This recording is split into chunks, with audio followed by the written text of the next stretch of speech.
Hello everyone, this is me 1 week after the last time. So every weekend I try to share with you some views from the world language class. And today I would like to share something from the Spanish classroom, but because of the topic of interculturality, this could be perfectly applied to any language that you may teach. So let's talk about the celebration of Hispanic Heritage Month. September 15 through October 15, it's dedicated in the United States to celebrate Hispanic heritage, to celebrate people of Hispanic origin like me. So, what do we usually do during this month in our instruction and in our classes? Well, let's take a look at what teachers ask in social media or in teacher groups.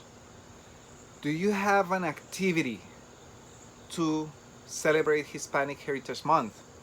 Let's look at the answers. Yes, I have a great piñata activity. Yes, I have a great papel picado activity. Yes, I have a wonderful music activity. Yes, I have Hispanic icons activities. So these repeat year after year. And sometimes we don't even realize that kids have probably been exposed to the same kind of Hispanic Heritage Month celebration every year, because we end up doing exactly the same thing year after year. Now, my question is that really honoring the Hispanic community in the United States? Is that really honoring 60 plus million Hispanics living in the United States, part of this country? Through the papel picado and the piñata and listening to uh, Carlos Vives and Maluma and Shakira. So my invitation today is to think outside of the box, is to take your hat and put it backwards. We put our hat backwards for two reasons. The first one, because teaching languages is not rocket science. It's as easy and as comfortable as walking with your head backwards. And also because we can see things in a different perspective. So my invitation today is, what is the best way to celebrate Hispanic Heritage Month? Well, just think about a way where you're gonna help your students make every Hispanic person they encounter in their life feel welcome, feel important, feel part of the community. I'm gonna tell you a secret. During Hispanic Heritage Month, I have never felt celebrated as a Hispanic in the United States, because the celebrations, as I wrote on a blog post last year that I'm going to share today in this blog post too, I wrote an article where I indicated that the only celebration really happens at schools and on TV, because it's a big commercial issue. So, of course, the big companies are going to take advantage of this. But me, as a Hispanic living in the United States for 20 years, have I felt celebrated?